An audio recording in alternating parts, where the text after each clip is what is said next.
இன்றைக்கி ஆஃப்டர்நூன் லஞ்சுக்கு எனக்கு ரொம்ப ரொம்ப பிடிச்ச ஒரு குழம்பு தான் வந்து பண்ண போகிறேன். இந்த தட்டம்பயிர் குழம்பு தான். இது கூட கத்திரிக்காய், முருங்கைக்காய்லாம் போட்டு வந்து பண்ணுவாங்க.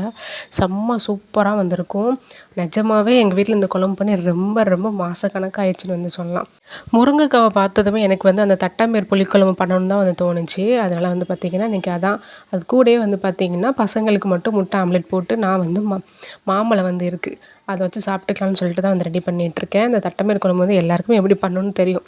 பட் இருந்தாலும் நான் எப்படி பண்ணுறேன்றதை சொல்கிறேன். கொஞ்சம் நல்லெண்ணெய், கடுகு, உளுந்தம் பருப்பு, வெந்தயம்லாம் போட்டு வதக்கிட்டு, சின்ன வெங்காயம், கருவேப்பிலை, தக்காளிலாம் வதக்குனதுக்கப்புறமா கட் பண்ணி வச்சுருக்க காய் சேர்த்து ஒரு வதக்கிட்டு, அது கூட புளி தண்ணி, மசாலா, வீட்டில் அரைச்ச குழம்பு தூள் மட்டும் தான், வேறு எதுவுமே வந்து சேர்க்க மாட்டேன். ஆல்ரெடி தட்டம்பயிரை வந்து குக்கரில் ஒரு 4 விசில் விட்டு வந்து எடுத்திருந்தேன்.